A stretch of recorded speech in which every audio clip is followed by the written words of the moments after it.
This is where good, smart investors are losing right now. Because with your marketing, this is how your marketing works. This is pipeline, right? So you have 30, 60, 90, and let's just keep on going this way. Okay, if you're continuing your marketing right here and you're doing good, your pipeline's gonna continue to build as you're piling market in here.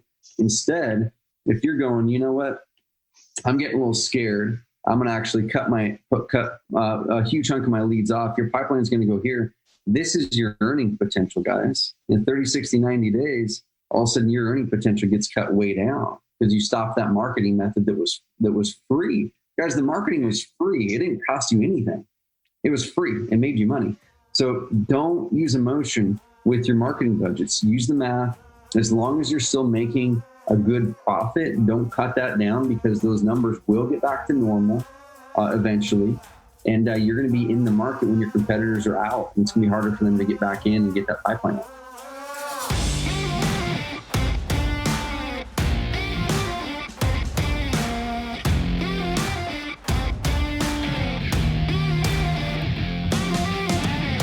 Helping hardworking real estate investors, agents, and entrepreneurs grow a better business, mindset, and future.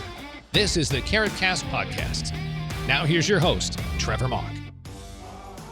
Hey friends, it's Brady with Carrot. I want to let you know this is going to be a special episode here. So Trevor recorded this episode back in May with our friends over at realestateinvestor.com. So you may have heard a podcast a few weeks ago with Gary Boomershine and Robert Seifert, and this is with them as well, but this was actually a private Zoom call that Trevor did with them in their Facebook group.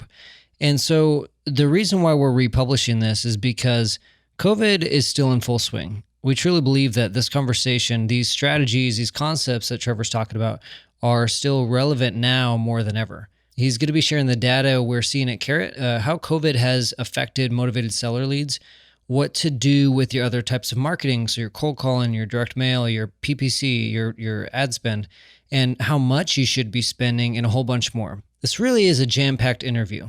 Now, he does share some visuals as well. It's not a necessity that you see what he's drawing because he does explain it. So if you want to see the YouTube version, go check it out at carrotcast.com. And there will also be a place where you can connect with Robert and Gary's Facebook group called REI Beacon. So without further ado, enjoy this episode. Yes, we are live with Trevor Mauch. And for most of you, I'd be shocked if you actually didn't know who he is. But just in case there's this chance that you don't, he is the owner and the guy behind, used to be called Investor Carrot, now just Carrot I know a little bit about the history and the story behind that, which is super cool. And I know it was one of your awesome acquisitions of buying that name at some point and knowing you got to another level there. Yeah.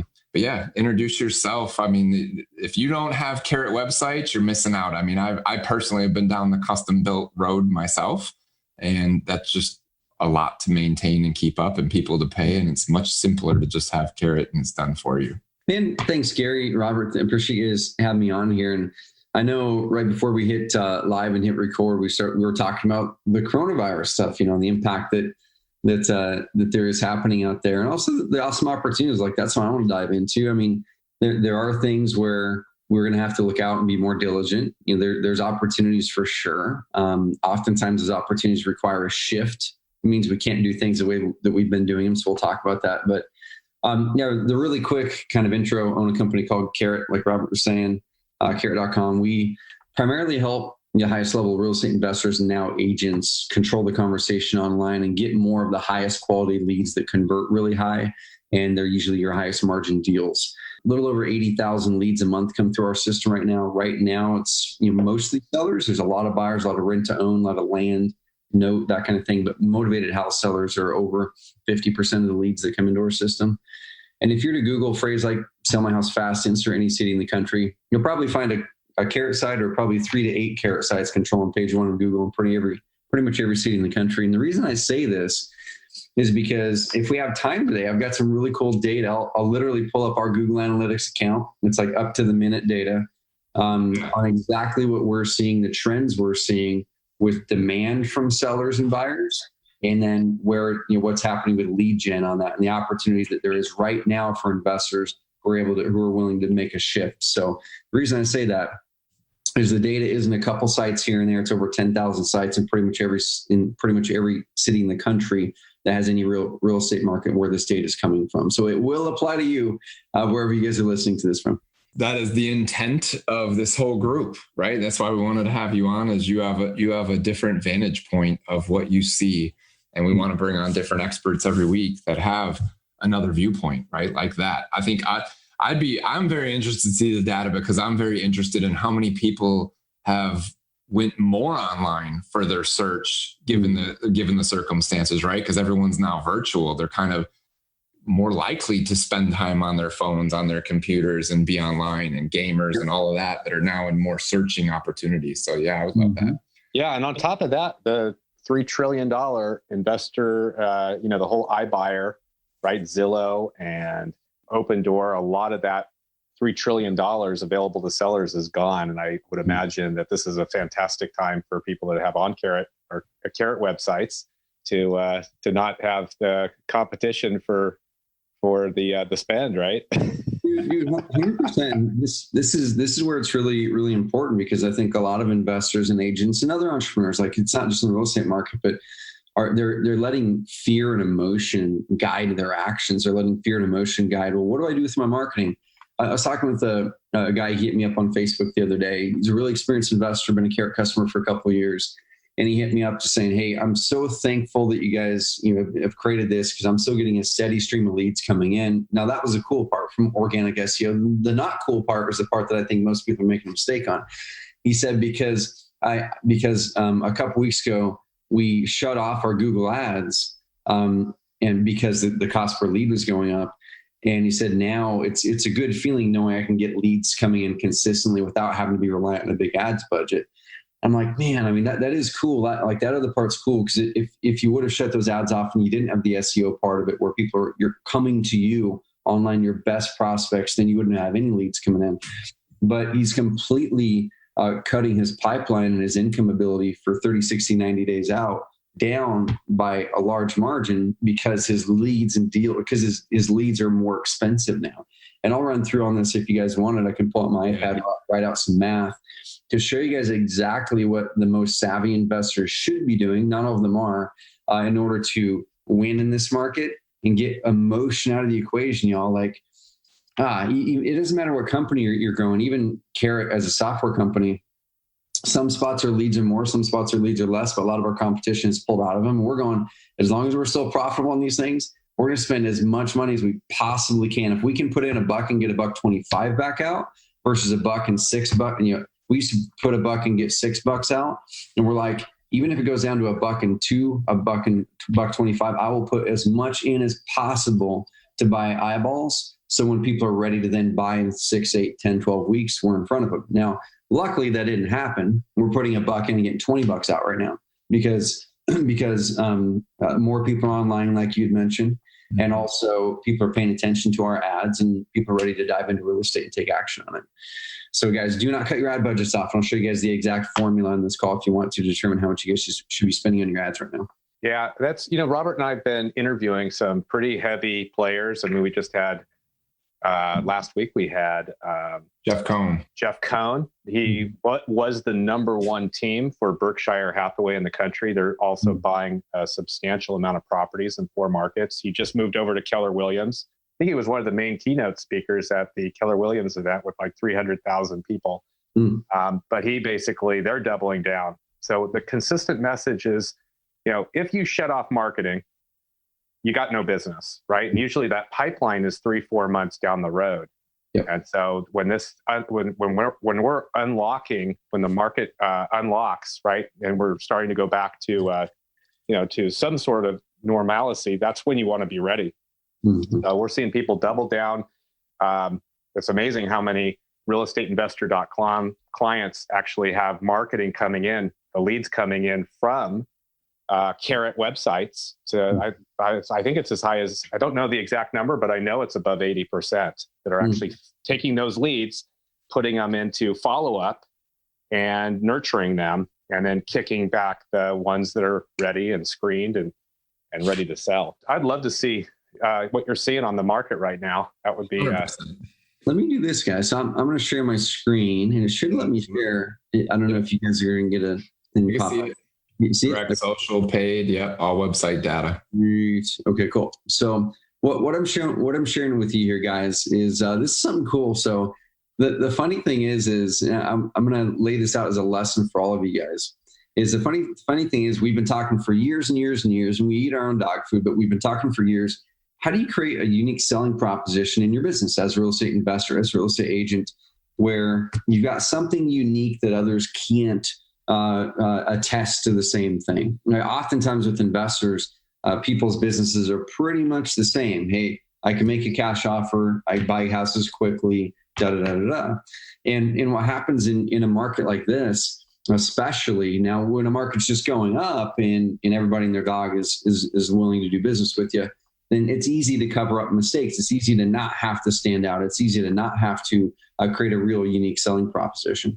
But as in the phase of the market that we're in right now, and we've been talking about this for years, we're at the tail end of a 12-year bull market. And so when you're going through a bull market like that, you can buy wrong and still profit. Your mistakes are being covered by a market that's going up. You can pay too much for leads and still do good because you're getting paid. You're getting covered by a market that's still going up. And you can also show up to a seller's house and talk with them and win some of those deals if you don't have credibility, if you don't have a unique selling proposition. Now, it's going to get harder in this environment where at the top of the market, there's a lot more competition now, both agents and investors, which means you've got to stand out more. And the reason I'm bringing this up is we've always had this data. Now, back when Carrot first started, one of the ways that we grew really fast was by creating a unique selling proposition based on performance. Hey, performance and data, we're going to create a solution that isn't just websites and pretty websites, but they perform better than anything else. And we're going to show you the data behind that. And so we started to show the data early on. There was probably a 2-year period where we just didn't show the data. We got busy building a business. And so this the last month and a half, I'm like, dude, now that we've got more people hired and I can spend more time doing this, we have a data analyst that's full-time on our team now. Let's start sharing more of this data. And so we're going to be sharing a lot more of it. Nice. But what we see here is this, guys. So this is our actual Google Analytics account. This is over 10,000 websites in the real estate industry that are feeding into this from, like I said, pretty much every any real estate market in the country. We have clients in those markets. This tracks right here actual opt-in leads. So this is someone who actually physically goes to a website and fills in a form. This doesn't include any of the phone call leads or anything like that. You can take the number here and increase it by somewhere between 75 and 100%. So almost double and that's what you'll get for total leads that come through our system on a monthly basis. But here's what's interesting. So I pulled this report from March 1st through today, as of the time, or not today, at the end of the day yesterday is what it would be, the full day yesterday. And so the reason I did March 1st is because the COVID stuff started to really, creep up around then, and the stay-at-home orders hit around this time period here, your 10th, 11th, 12th, 15th, kind of right around there is when stay-at-home orders hit. And so this is what was interesting. As our norm, if I were to take this back further, you would see that the norm was kind of like this, and we increased it a little bit because the spring is creeping up versus, let's say, December or February. But right when stay-at-home orders hit, you saw about a 10% dip in searches. So this over here is sessions. Like you said earlier, Robert, I'd love to see how many people are still going online. Is the demand even higher? Well, right here, this is sessions. This is people landing on our client sites. This is motivated sellers. This might be buyers. The majority of this is sellers. Now, we can slice and dice this and split it up between sellers and buyers and tenants. This particular graph is a mix between both, but I can tell you that these are mostly sellers. So about a 10% dip, and that dip lasted for a couple weeks, right? And this is another interesting thing. This has nothing to do with COVID, but a good little tip for you guys for any of the marketing that you're doing. So the up and down that you guys see here, just this consistent trend in traffic, that's happened for years. I can tell you, I can go back 5 years and this was the same then, because human psychology doesn't tend to change. Mondays and Tuesdays tend to be the highest days where we get traffic to our sites. Sundays, usually Saturday, Sunday, weekend tend to be the lowest. Now, it doesn't mean that people aren't searching. I mean, you can see this big old blue section here. If you guys are just listening to this versus seeing the visual, the majority of all leads are converting every day. Like, it doesn't matter what day. Saturday, Sunday, the majority of leads are still converting. But we see an uptick on your Monday, Tuesday, Wednesday. It goes down on the weekend, uptick Monday, Tuesday, Wednesday, Monday, Tuesday, Monday, Tuesday, Monday, Tuesday. That one's Wednesday, Monday, Tuesday, stuff like that. Okay, so why? Let's talk about psychology, then I'll dive into COVID specific stuff. So if you're doing cold calling, direct mail, PPC, or not PPC, PPC2, but SMS, any of that kind of stuff, if we know that there's a spike of interest on Monday, Tuesday, that might give us a good opportunity to test, seeing if it works well in your market this way, to test getting messages in front of people on a Monday, Tuesday to see if you get a better result. Do you get a better reply? Now, if someone's in financial distress or they're looking to sell their house, oftentimes they don't want to have to deal with that on a weekend. They just want to relax on the weekend. I'm not saying everybody. I'm saying that there's a spike. There is a trend. But oftentimes, many of them just don't want to have to deal with it on a weekend. They want to enjoy their weekend. But then, as soon as the Monday comes around, their problems that they have that they need to solve come front to mind again. And so, test it out. Test dropping some texts and things like that, and get direct mail pizzas so they hit on a Sunday, so they can open them on a Monday, or they hit a Monday, Tuesday, Wednesday. See if it changes your response rates or not. But I want to show you is this now. So this is sessions over here. People that landed on websites. This over here is conversions. This is people who physically filled out a form. This doesn't include any phone call leads. You can double this number for phone call leads. And at the same time, so this right here is when the COVID stay-at-home orders hit in most of the places around the country. And you can see it didn't just take a 10% dip. It took about a 20 to 25% drop in conversion over the next 2 to 3 weeks. Now, why is that important? That's important because of this 10% dip, the initial shock that people had, like, what are we doing? What happens? Just in general, people just weren't sure what to do. They had to cope with a new normal of working from home and stuff. But after that, you can see every week it's gone up, except for a little blip there, but it's gone even higher this week. Every week, traffic and demand from sellers and buyers, and mostly sellers going online, has increased over the levels pre-COVID. So there's more sellers searching now than before COVID. Some other situations are likely more acute, and they might have more of an issue where there's opportunity for you guys to solve their problem. But here's the gap, and this is where some even savvy investors are pulling back some marketing because they're not looking at the data, they're following emotion, is while demand is increasing, conversion rates have decreased during the stay-at-home orders. Now, it doesn't mean that most people still aren't converting. Most are still converting. But about 20 to 25% fewer people are converting right now. And here's a couple of reasons why after we did some studies. One of the biggest reasons is these sellers and buyers are going, I still got the problem. Right? I've still got the problem. I just don't know if I want to fill out this form because I don't want someone in my house. I don't know if they should, how does the process work? I don't even know if I can move. Like, can I even move if I were to sell this house right now? Well, I'm in a state where there's a stay-at-home order. And so I'll tell you guys some specific things you can do to increase the conversion rate. And we put out a blog post on this that we found it is increasing the conversion rate. Very simple stuff. But then number two, the opportunity that you've got here. So way back when, and I'll toss back over to you guys here. Way back when this first started happening, I had predicted, hey, we'll probably have a couple weeks slowdown. I think it's going to go up because people are at home. There's going to be more people searching in, the financial stress, which we've seen that. And then when this happened, I said there's going to continue to be a dip as long as stay-at-home orders are in place. But once positivity starts to come out there, people find their new normal and stay-at-home orders lift, we're going to start to see a pop in conversion. And so you saw it going down, down, down, hit a low around there, and then it's been going up steadily since then. As soon as the stay-at-home orders lift, I think you're going to see it come up. It won't be like a straight up like this, but I think you'll start to see it bumping up and getting back up to normal. I think it's going to go above normal conversion rates for a period of time, maybe a few weeks, as those people have the pent-up demand go, okay, I saw the site 3 weeks ago, let me pull it back up and submit my info now that the uncertainty is gone. So there's this gap of time right now where there's two concepts here that I'll throw out here. So let's go down here. This is interesting stuff here too. So what this graph is, and I'm showing y'all, is the traffic sources. Like, how did people land on these websites during this time period?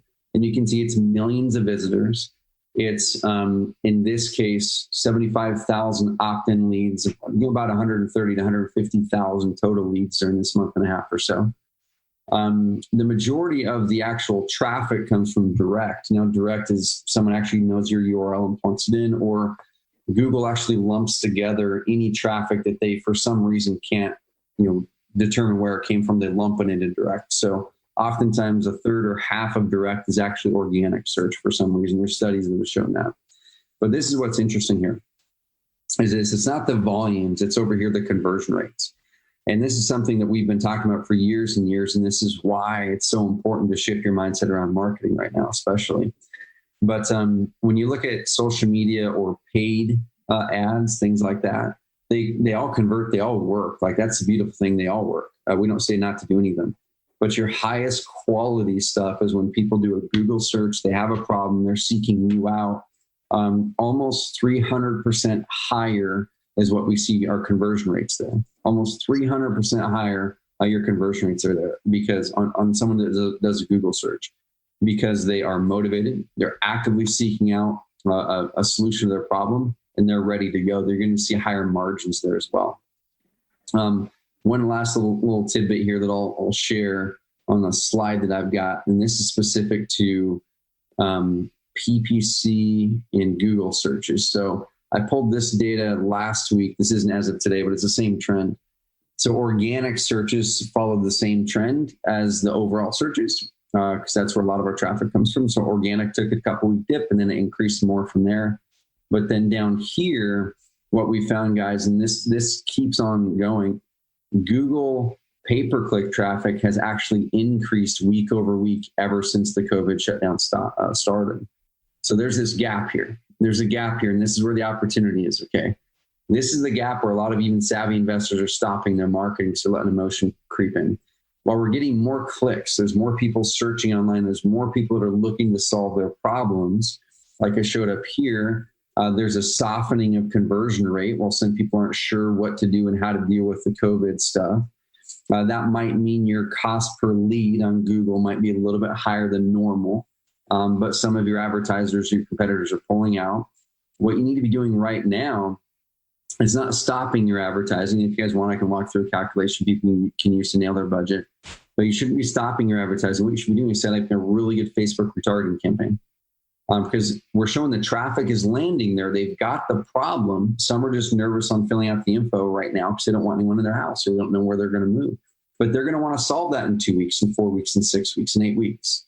And so we want to be in front of them and building trust and credibility with content on Facebook. You put up a video that says, "Hey, this is Trevor with ABC Home Buyers here in Pittsburgh, and you might be looking to sell your house, and you're probably wondering, can you sell your house during the COVID stay-at-home orders? Well, we're still buying houses right now. Here's a recent transaction that we signed a contract on now, and here's how we're working with local home sellers to keep you safe, to still help you solve your situation and make it to where you don't have to move out until the situation's over." So follow them with that stuff. And then when everyone is ready to move, you are going to see a pop in demand versus being behind on your pipeline like anyone who's shutting their apps down. Be very interesting on the conversion side. I don't know if one of the questions is around owner-occupied, non-owner-occupied. Mm-hmm. But I bet your conversions on the non-owner-occupied have gone up substantially. That's what I would anticipate. That's what we're seeing off of the direct mail. The non-owner-occupied, typically kind of the vacant properties, are the ones that are moving at a substantial rate. The other thing you were talking about, Monday, Tuesday, that's the first time I've seen on the paid ads and the organic. Mm-hmm. So direct mail is almost exactly the same. We've done 50 million pieces of direct mail, and that Monday, Tuesday, Wednesday timeframe has the highest conversion. That's why we typically will try to drop, so we're landing. Same type of thing with the cold calling. So with cold calling or follow-up, I'd really be interested to find out, is there a time of the day that you're able to see? Because we're finding typically in the afternoons, 4 or 5 o'clock, like Wednesday is usually the best time. Wednesday, Thursday, Robert, is the time, like the highest connection rate with sellers. It's what we're seeing. So it'd be very interesting in terms of the time of day. Yeah, dude. So one thing I want to talk about too, just kind of piggybacking off you there, Gary, is even on the direct mail side, right? Where I've heard some people say, "Man, I even stopped my direct mail for a period of time." And I'm going, no, guys, don't do this, because is yes, you might see a softening of your response rate in the short term, but the thing is, y'all, the softening of the response rate doesn't mean the demand isn't there. The demand is still there. It means that people are unsure about what their next step should be, and you need to then change your message to make them sure and to make it so you're the trusted authority. And so I was talking with Todd Swaggerty, this is a while ago, like right when the COVID stuff hit. And I'm like, dude, you guys need to be coming out with COVID specific messaging on your stuff for your clients, because they should, number one, not stop mailing, but they should change their message immediately. And same thing happened with our clients. We said, hey guys, anyone who's running traffic to your sites, immediately put a banner or something at the top of your site that says, hey, how are we helping you stay safe, sell your house during COVID? Well, click this link and check out, and we have our automated content library where we have our COVID specific articles in there now that clients can click a button and schedule them up, and they're spun for their market.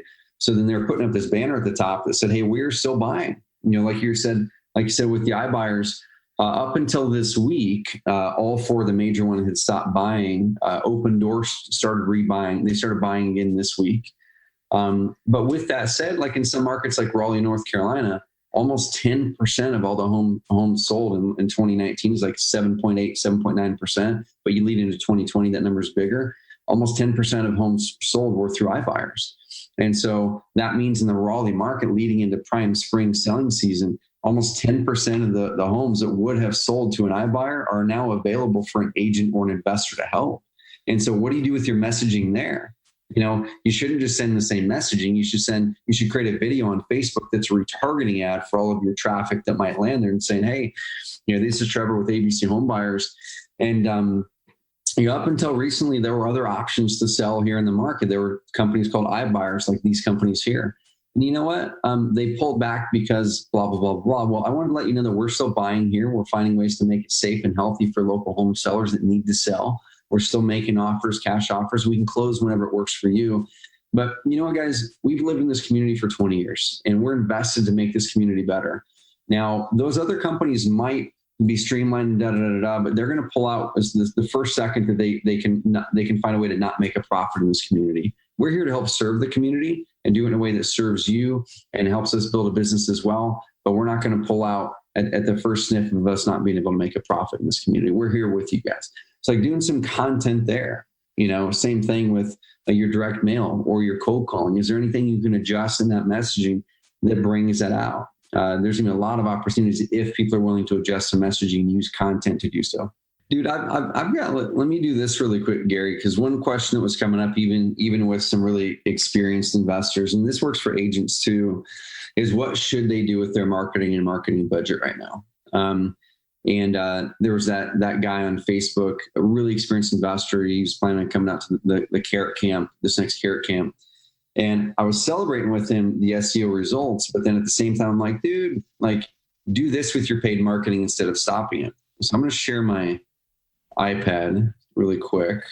Can you see my iPad right now, Gary? Yeah, no, it looks good. Cool. So what I want to do really fast, guys, and this applies whether it's COVID or not, and this applies to any marketing. That's the cool thing. This isn't just online. This is what you're doing with direct mail. This is what you're doing with all of your marketing. And so what I want you guys to do is how to calculate an effective budget for marketing. Okay. And so what you want to do here is start with this. Number one, our goal. So our goal is always to put in money, okay, and then have more money come out, right? Like that's always the goal with marketing. Put in some sort of money and have more money come out. We never want to have this happen. Put in money and have less money come out. Okay, that's not a good thing. And ideally, we don't want to put in money and have the same amount of money come out because there's opportunity costs. Now, I know this is very, very basic stuff here. So our aim is this. So I'm going to show you guys how to make sure you're doing this, especially during the COVID stuff right now. So the first thing you do to remove emotion, so get emotion out of the equation here, which emotion, one of the larger home buyers in Louisville, Kentucky, he's been a client of ours for years, and we've been running his PPC. He texted me, he's like, Trevor, this is literally like the day that the stay-at-home stuff hit. He said, Trevor, I need to stop my ad budget right now. And we've been running this stuff for 4.5 years straight, like not one stop, right? And I go, hey, John, I said, why do you want to stop your ads right now? I said, are you seeing any difference in your leads? And I asked my guy, and my guy's like, no, the lead count's still the same. Okay. Hey, John, why are you wanting to cut it down? And he said, well, a lot of these sellers are just scared. I said, okay, I get that. So his conversion rate, once he talked to the sellers, is way lower than his normal conversion rate was. Okay. But what happened was he was looking at that in such a short-term mindset of these sellers. They're scared. They're not sure what to do now, but he forgot that they're going to have to figure out what to do eventually. And so how do you make sure to get them into your world to build credibility with them, educate them on how they can solve the problem and still help them solve it now? Instead, he cut off that pipeline or cut it way down. So the first thing you guys need to do is write down your average profit per deal. So I'm just going to use a round number here. I'm just going to say 20K. Okay. So let's say your average profit per deal is $20,000. Now what I want you to do next is write down your leads per deal. So how many leads does it take you to get one of those deals? For random numbers, just for simple math in this thing, I'm just going to say 10. So if you guys want a good rule of thumb, this is what we see on our end as far as conversion rates from a lead to a deal. So let's say radio and TV. Okay, radio and TV, you're going to see somewhere between 1 in 40 to 1 in 60 leads into a deal. Okay, direct mail, what we see on average is 1 in 20 to 1 in 40 leads into a deal. Okay, over here on PPC, cold calling and all that's a little bit different because people qualify what a lead is. It's like there's 8 million different ways to determine what they determine a lead is. PPC, we're seeing between 1 in 10 and 1 in 20 usually. Some people can get it a little bit lower. And on SEO, so search engine optimization, it's between 1 in 8 to 1 in 15, usually sometimes up to 20. Okay. So if you're newer and you're not sure what your lead to close ratio is, pick the type of marketing you're doing and plug a number in there. So we're going to use the 1 in 10 we're going to use the one. It's going to take 10 leads to get a deal. Okay. So now next, what I would ask you to do is say, how much money in marketing would you be willing to trade for that $20,000 deal? Okay. And so let's just say, 25% of that. Cool. That sounds good to me. I'd be willing to trade. Okay. I'd be willing to trade $5K.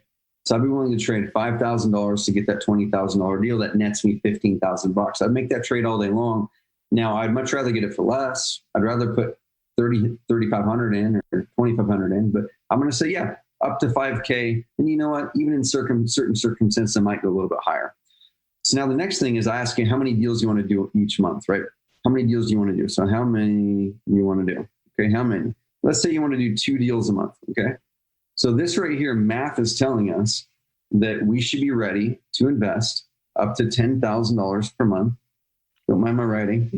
Math says we should be willing to invest up to $10,000 per month, okay, to do those 2 deals. Now, we hope that we invest less. We hope we end up investing 6 or 7 or 4 or something like that. But math says we'd be willing to invest this. Now, here's what's happening right now during COVID.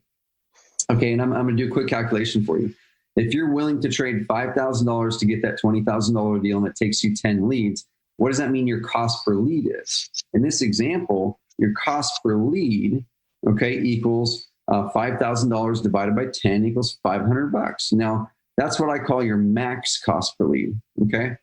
That is in this equation, that's what we're willing to pay up to, and math says it will still work. So my max cost per lead here is $500. Now, I don't want to pay $500 per lead.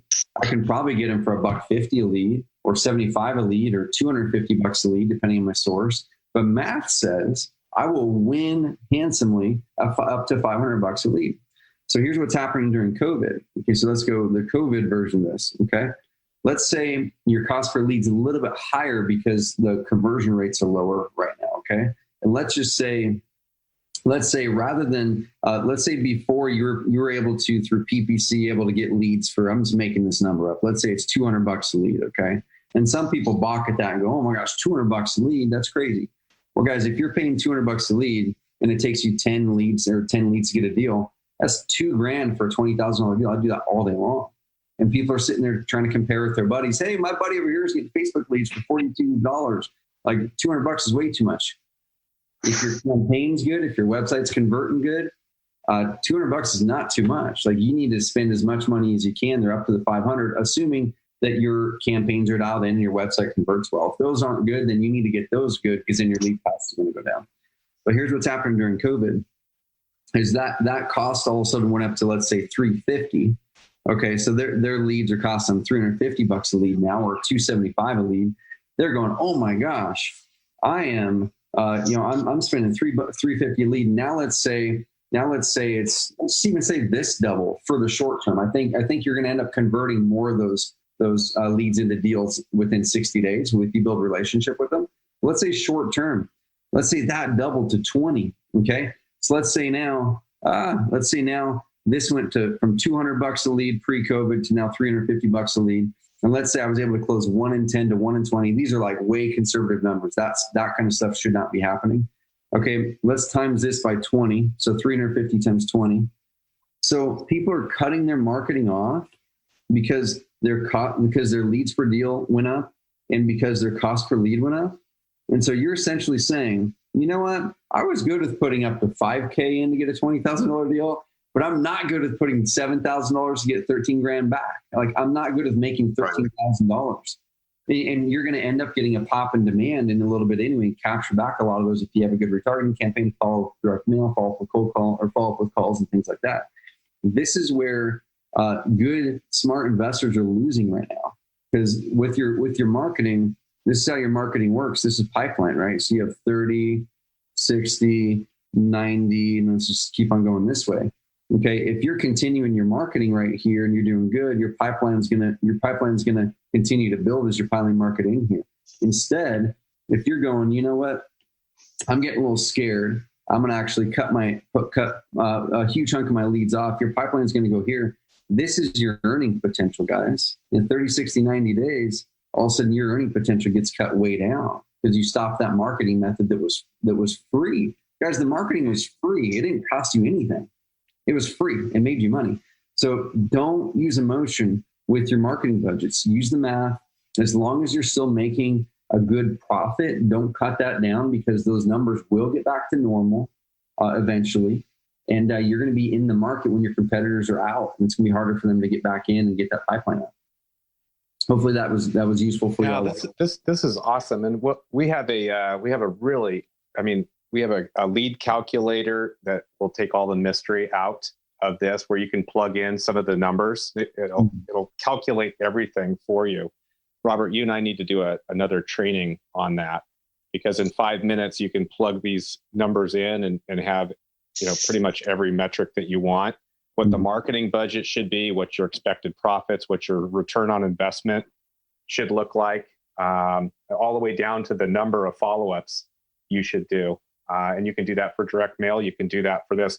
Can you go back real quick, Trevor? I've got do you have any, I know this is a tough one, right? Because it requires the communication, the closing of the loop on the actual deal. Do you know the typical average time frame from the lead coming into a close rate, like the closing of a deal, getting it under contract off of say pay-per-click and SEO? Yeah, it's a good question, man. I mean, because we don't have the full CRM built in, we don't have the data that shows, hey, it came in and this is when it closed. But just from kind of anecdotal evidence from clients, and also we have 3 of our full-time employees are Carrot members that make over 100,000 a year with Carrot for SEO, and so we get a lot of data from them. The SEO ones tend to close pretty quick. Now, I'm not going to say, hey, they close 42% quicker than a direct mail or cold call. I don't know. They might close the same, but they close pretty darn quick because they're actively searching for a solution. Like they had decided days, weeks, months ago that they have a problem. They then looked at it and said, this problem is really worth solving enough that I'm going to be proactive to find a solution. I'm going to go to Google, actually find something. What I say with outbound marketing, everybody should be doing a mix of something, some sort of marketing. You shouldn't put all your eggs in the basket with SEO. You shouldn't put it all in direct mail. You shouldn't put it all in cold calling. I think you should have a mix. And the reason for that, and then I'll fully answer your question, is what happens with your marketing is there's this ebb and flow that happens. Okay, so with outbound marketing, Outbound marketing is called it's called what I call activation marketing. You're trying to activate demand that is there, because sometimes the people are not actively seeking out a solution yet.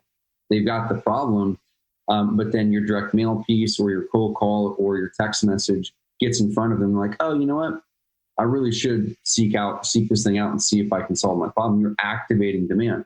The cool thing about activating demand, like if we were to do a bullseye here, it's a terrible bullseye, but if we were to do a bullseye here, essentially the volume of your leads are going to come from your outbound usually. Okay. So that's where your volume is going to come from, because you're activating that demand. But then your most focused, highest, usually quickest closing, usually highest margin are from your inbound, which is your Google stuff. Okay, so your volume is going to come from here. You can't not do outbound if you want volume. But then oftentimes your highest margin, quickest to close are from inbound because they're the most targeted. But up here with your ebb and flow, let's say this is cold calling. Let's say this one down here is direct mail. Let's add a third one here. Let's say that this purple one or whatever is, I'm making this crap up here. There we go. Let's say this third one is like SMS or something. Okay. So what happens with this type of marketing, I'm going to get rid of that one. Over here, you've got results. Over here, you've got time, right? And this is where it's going to lead into your conversion rates and stuff and how quick people close. So with ebb and flow marketing, anytime you're putting outbound marketing out to the market, oftentimes your response rate depends on how many other people are using that same method of marketing in that market. Is that seller getting 15 postcards? Or are they getting none? Are they getting 22 direct mail? Or are they getting 22 cold calls? Or are they getting 2? So if they get a bunch, obviously response rates are going to go down a little bit. And so what happened, y'all, was let's say 4, 5, 6 years ago, let's say 3 or 4 years ago, people were saying, oh man, direct mail is dead. It's not working. Like everyone's getting 35 postcards. And the house buyers would go into, and you'd see it posted on Facebook. They'd post a picture of that stack of letters on the seller's thing. And they're going, cold calling is the thing now, right? So as direct mail results started to go down because everyone was using it, that's when people were starting to say, well, shoot, let's do this other thing that not a lot of people are doing, which is cold calling. And so that started to get a better performance while direct mail response rates went down. It didn't stop working. They just softened. So you had to mail more pieces to get the same result, and which was good for those of you like Gary and Robert who kept on doing it, because a lot of people they followed emotion up here again. They said, well, they're getting more expensive for me to get the same darn deal. I'm going to stop doing that. No, like if you're putting $1 in and getting 3 out, you'd be crazy not to put $1 in and get 3 out as long as that cash machine works for you. So this right here is really key, because right now we're seeing that with SMS. Some sellers are getting a bunch of text messages. Some sellers are getting a bunch of cold calls. And that's why it's important to not drop things that work like direct mail. And you need to do a mix of these. But then the one thing that continues to get better is your inbound. The inbound continues to get stronger. It doesn't have an ebb and flow, because it's not based on how many people in that market are sending out a piece to those people. It's based on me as a seller or a buyer. I have a problem. I'm going to one spot that almost all of us go to solve a problem, which is Google, and it keeps on increasing every single year. Yeah. And so that's why these tend to close faster and better. And these ones over here are still closing amazing. You just have to make sure you know where in the life cycle of that type of marketing piece is working in your market. Keep on working it, know your numbers, but work in something else too, based on where the ebb and flow is. Yeah, no, it's awesome. Can you go back up to the top? Mm-hmm. Gosh, we've got to get together, because we have all the metrics. We got the follow-up, right, yep, of email and the consistent follow-up. We know that 90% of, at least on direct mail, radio, pay-per-click, not pay-per-click, but cold calling, text. Mm-hmm.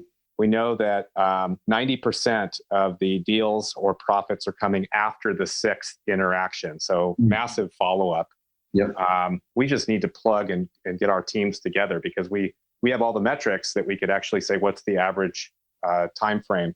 Here's something. If you go back, so direct mail, what we're finding is the 20 to 40 We actually even said 45. Plan on 45 leads to a deal. Mm-hmm. The 20, typically on the 20 is the more motivated lists. So 20 is the more motivated list, but they're smaller lists. So you typically, if you're trying to build a business that has volume, you want to do both. We're finding typically it's about a 4-month turn from the time that you generate the lead on average to actually put it into contract on average. Cold calling, by the way, is about the same, 20 to 40. And it also has to do with the definition of like what you're asking the seller. We're doing, I think we've done, I know we've done 3.5 million outbound calls, but that includes the cold calling for people. But what it is most people are actually just getting a warm lead. So they're asking 4 questions. What we have found is if you actually have a good cold caller with a hot motivated seller and you can get them on the phone and take them through the full script, it's typically, it can be on the lower side. The other thing that's interesting, if you think of most businesses that basically they buy raw materials, this is how most Fortune 5,000 companies work, right? That actually have products. They buy physical, the raw materials. It takes a period of time to, let's say they have $1 million worth of raw materials, and then they've got maybe it's clothing, right? And then their turn is the season, like 3 seasons later, where they're actually going to get them into stores and then sell them. That's typically 9 months, right? Or 12 months. This is one of the fastest, close rates anywhere for this type of, the type of revenue that we make, right? Even direct mail at 4 months, maybe SEO pay-per-click is at 2 months. But what most people don't realize, how companies do it, is they are not investing $1 million.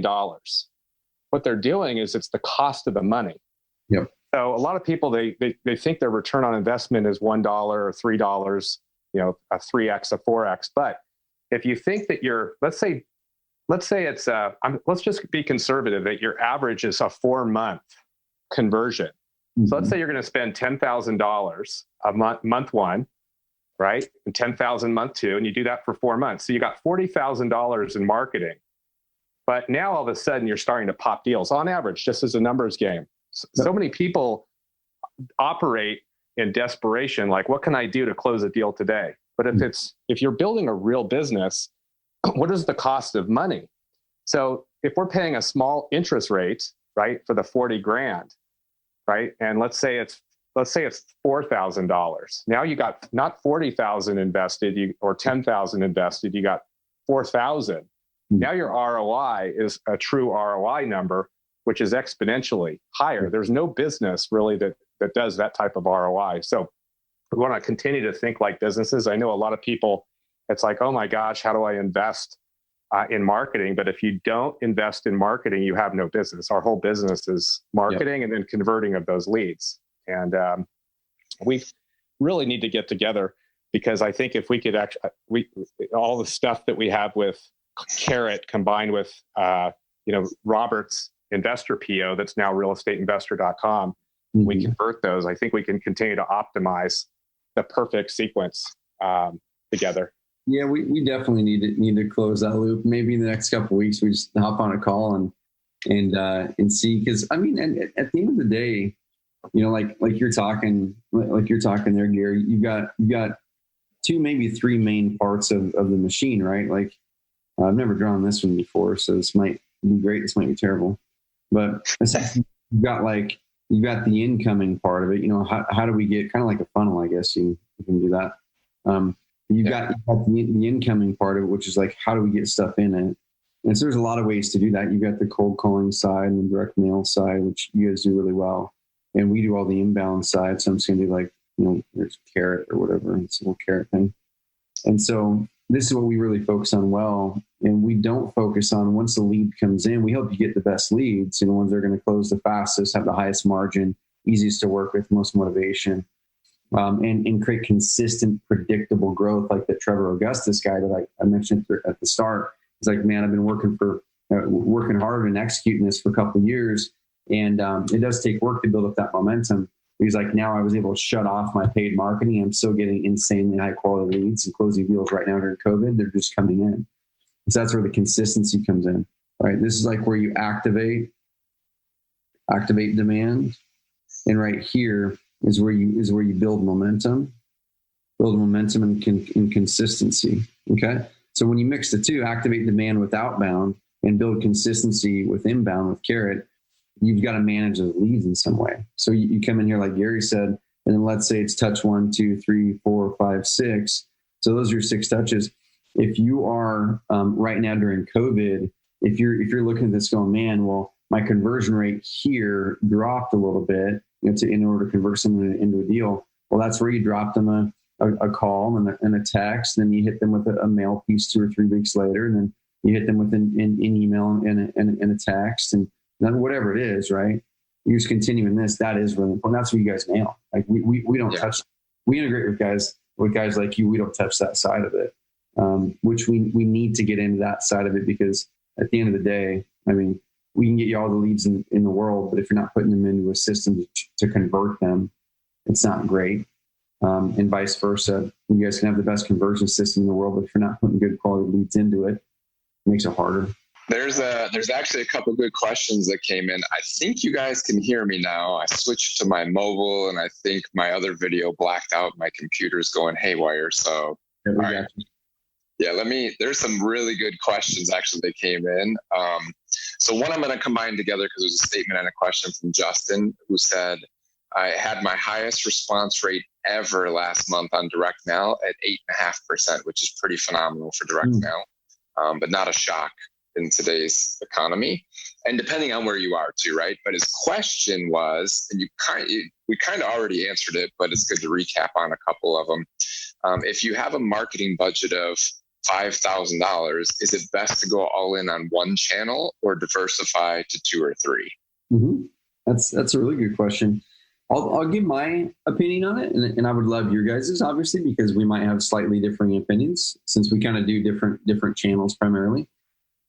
So the first thing that I do is I don't like to set. I know it's kind of weird, but I don't like to set a marketing budget per se based on a random number.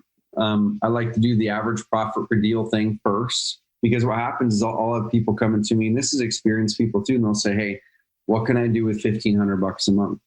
Or what can I do with 10K? Or what can I do with 5K? I'm like, I don't know. I mean, let's kind of pull away and do this math calculation together.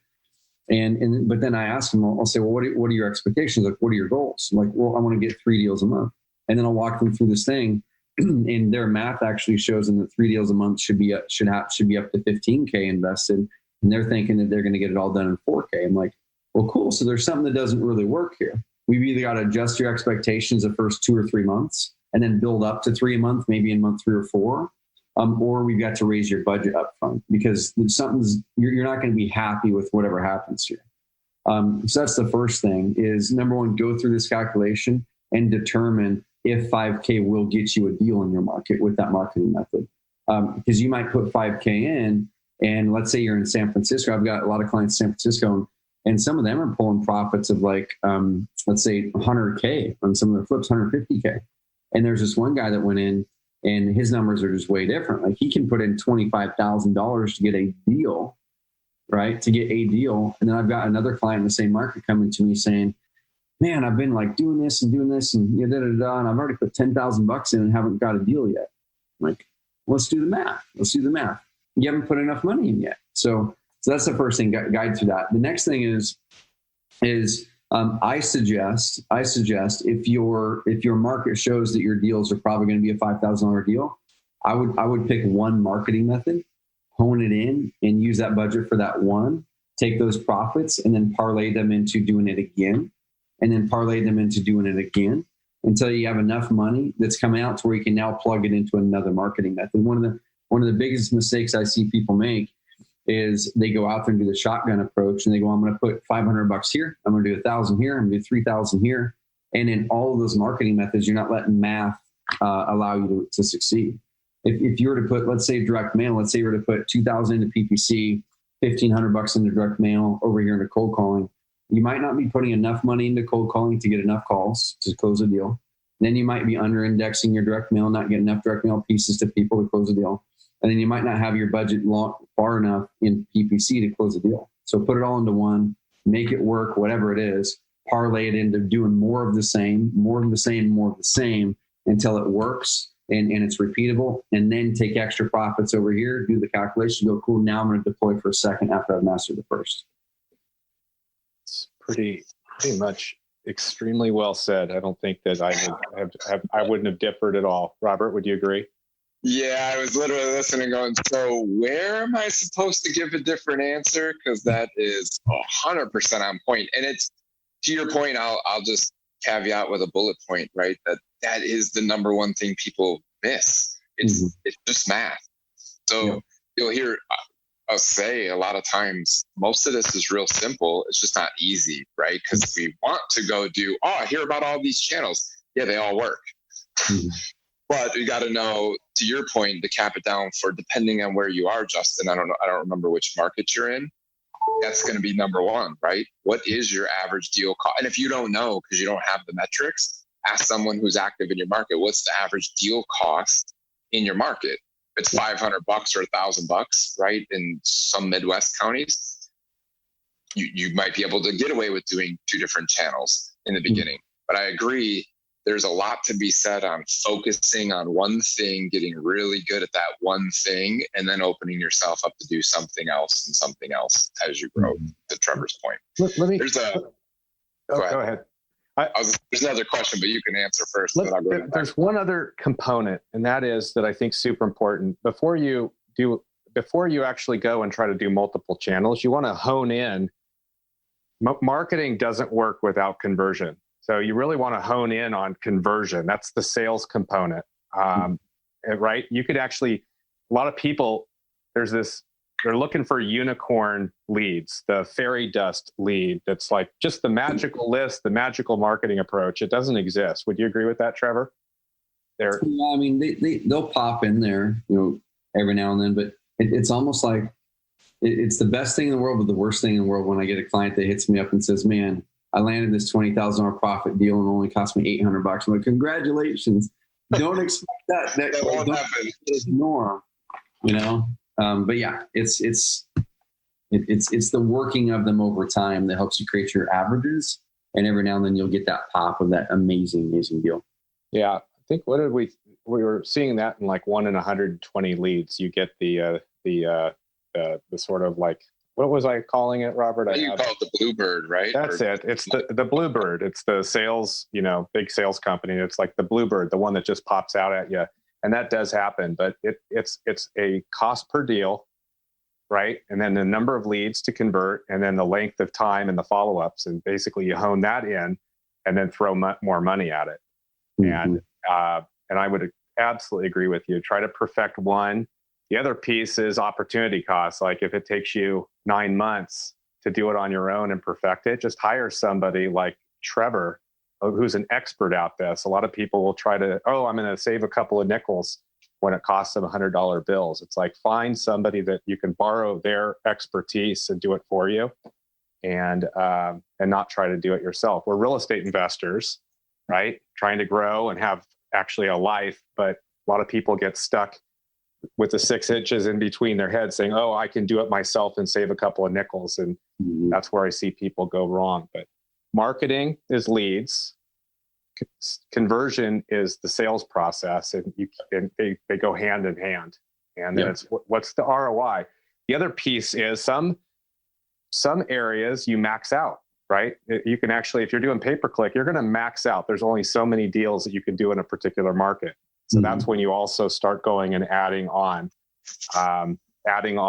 direct mail, adding on cold calling, adding on text messaging. But when people try to do the broadcast and do everything, a good friend of mine says, chase too many rabbits, catch none. But so rather than taking 40 to 50K and spreading it out between 2, 3, 4 different things, I would take the vast majority of it and go, hey, I'm going to go really deep on this. I'm going to go really, really deep on this. So Dustin says we have marketing. The only thing we're doing is REI Vault, and we have Carrot. So the first thing I would look at, honestly, is where can I invest further with REI Vault? Like that's what I would look at, is go, if it's already working, if it's already a channel that's working, where can I expand that? So, are there other lists we can try? Can we go deeper on this list? Are there other niches, locations? I would go deeper with what's already working for you and put as much as you can in that until, like Gary said, that it stops pulling the result out or it's diminishing returns.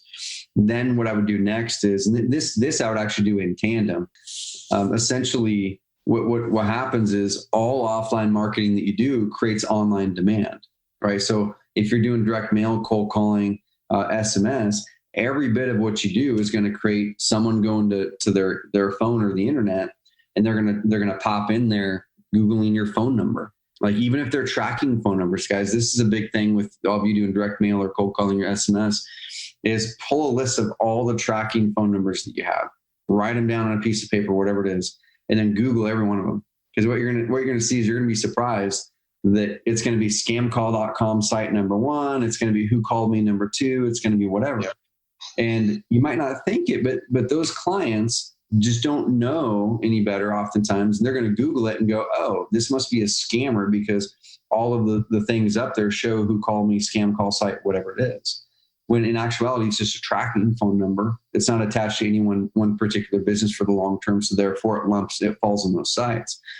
So that's your first action item. If you're going deeper and deeper with REI Vault and everything that they're doing amazing for you, is try to make it to where that converts better by making your online presence better. Make sure that your online presence has more credibility. Make sure you're getting more credibility and take case studies and testimonials on your website. You know, how many people, I'm going to try to turn my video back on. We'll see how it goes. How many people have ever gone to Amazon and you've chose to buy or not buy a product because of one review on Amazon? Like, literally one review led you to buy the product. Oh man, that one little feature about that thing, that's the thing that I cared about. And I see that it was exactly what I want from that review. Or the opposite, man, that one feature, that thing is what I care about. Oh man, that review, I can't buy it now because that person said this thing kind of sucks about it. So I'm going to go to a different one. Even worse is when you go to Amazon and there's a product with no reviews. It's like, none of us will buy that product. Like, I'd rather go find the product that has some bad reviews and it's a 3.9 out of 5 than the one that might be an amazing product but has no reviews.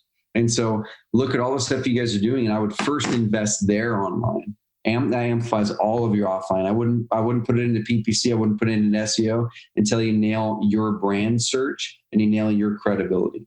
And you take all those tracking phone numbers you're using for cold calling, SMS, and any of the ones you're putting on your direct mail, put them all on your contact page at the bottom of your Carrot site. You know, at the very bottom of your Carrot site, below your contact form, have a section there in smaller font that says, hey, you may have landed on our website from one of these phone numbers below. Awesome. Welcome here. We're glad to serve you. We use these phone numbers to find out how people find out about us. Continue to browse around the site. Now what you're going to have happen is your own Carrot site is going to be ranked in number 1 or number 2 for that phone number. And so if you can start to close the gaps on all of your credibility gaps, you're going to find that there's a big phantom expense that you had. And what a phantom expense is for me is it's money that should be in your bank account that is not, and you don't even know you don't even know that you lost it, right? You don't even know that you lost that deal because the other investor had 2 testimonials on their website that made them comfortable to want to work with you. You don't even know that you lost the deal because they Googled the phone number, the tracking phone number, and they saw a scam call site, but then this other investor had something that was more credible. You don't know how many deals you're losing there. Tighten that up. And then after that, build in your Facebook retargeting. So that's the next thing, Dustin. So going all in on going deeper with REI Vault, get your brand search nailed, all the phone numbers, get credibility testimonials, a good about page, update it on your Carrot site. We can do all that for you in our concierge service. Number 2, then set up a retargeting campaign on Facebook. Cycle through testimonials, videos with you guys, in picture testimonials. It's going to make all the stuff you're doing with REI Vault work even better. Once you've done that stuff, then look at SEO, then look at PPC as your next investments. Yeah, awesome, man. This has just been an hour full of golden nuggets. I mean, you should see, I've got 3 pieces of full paper on just notes and things that I want to add on.